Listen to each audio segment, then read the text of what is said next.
Welcome back to E-Magazine. Now today we're taking a look at trending topics that have been trending throughout the week and throughout the whole month.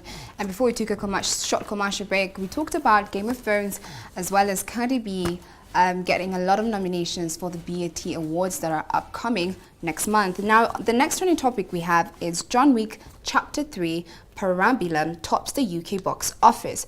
John Wick Chapter 3 Parabellum was released in the UK on May 17th and has risen to the top of the weekend UK box office, beating Pokemon Detective Pikachu. Now, this movie was directed by ex-stuntman Chad Stahelski. The third installment of John Wick, a saga starring Keanu Reeves, has shot to first place in the charts with a weekend gross of £3.56 million, showing up in 542 cinemas. What are your thoughts about that?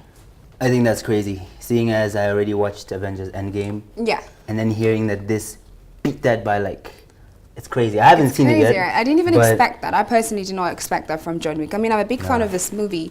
Okay. But there's been so much hype about Avengers compared to John Wick. I personally didn't even know John Wick was coming out this soon. Exactly. So that happening, did you expect it? Did you expect that to happen? Nah. To be honest, I wasn't even very keen on the second one. So I was like, okay, it's just kind of a... Yeah.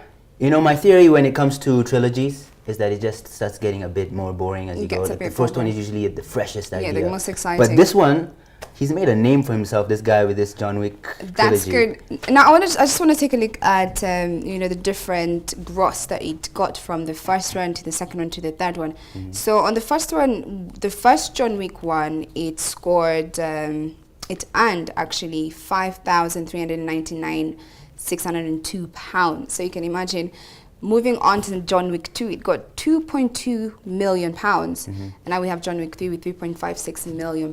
So you can see the how it just shot up eventually. Clearly, I think maybe it's the investment in the movie that makes a difference in terms of its performance. I'm going to be an artist and say it's him. I think he's done a good job in franchising it. Because not every, if you look at great actors like Denzel, they never take any sequel movies. In fact, Denzel's first sequel was Equalizer 2. Before that, he's never done any movie that's part 1, part 2, part 3. Mm-hmm. But for him to be able to solidify the movie on a third, that's just amazing. And so there's a fourth one coming out because they're so hype about it. Mm-hmm. Yeah. So have you watched John Wick 1 and 2? Yes. What are your thoughts about them? Did you like one more than number 2?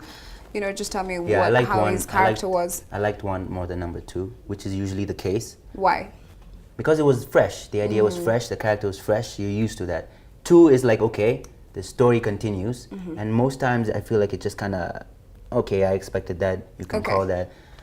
And so in this case, 2 was actually not I preferred 1. Okay. Yeah, and then this one I haven't seen it, but now I'm looking forward to that. All right. Yeah. So now another thing with Avengers, I feel like we anticipated so much for that movie, and there was so much hype going all around the world, which kind of translated to its performance in terms of the gross it brought in. Yet, in the case of John Wick, that hasn't happened. That's a good observation. Yes. Yeah. So in case of John Wick, that actually hasn't happened, but it's managed to get a gross of 3.56 billion. It's million pounds. Okay. And it's showcasing in just 442 cinemas. Avengers topped that. Yeah. I read somewhere, it said it's the best use of modern action movie technology ever. Mm-hmm. So it solidified its name in the sense of action movies. Okay. I think on the same level, Avatar solidified its name in 3D animation, CGI. Okay. I think this has solidified its name in action. Yeah, the other movies coming out, do you think, for example, I cannot put John Wick and The Lion King that's supposed to come out next month. Do you have any movies you think that are gonna, surprise us like John Wick? To be honest, I thought Endgame would be the biggest movie. After that, it's just whatever comes through. But I don't know. I'm looking forward to Lion King, just because of nostalgia. Yeah. Being able to see these characters we watched as kids come to real life is a bit different. It's a bit unique. So, I don't know. I'm not looking forward to anything specifically. Yeah. I'm just waiting to be surprised. I feel like we're in a season where a lot of the sequel movies and series that are happening and coming to an end. Yeah. So let's just hope this is not the last John week. No, there's a fourth one coming on So yes. 2021. Well, thanks. Yeah, that's exciting. Well, Jesse, we've actually reached the end of our trending topics today. Okay. Well, what are your thoughts about them today? They were cool. Yeah? Fun, yeah. That's awesome. Go Cardi B. Get that money. Thank you so much for joining me in E-Magazine. I hope to course. see you again. This is actually a second time on the show. Yeah. It's very exciting having I'll be you. back again. Yes, Third most time. definitely. Okay. So we are going to take a short commercial break, and when we come back, we're going to move right on to gallery events. Since it's Friday, it's good to have an idea of what you have planned for the weekend. Don't go anywhere.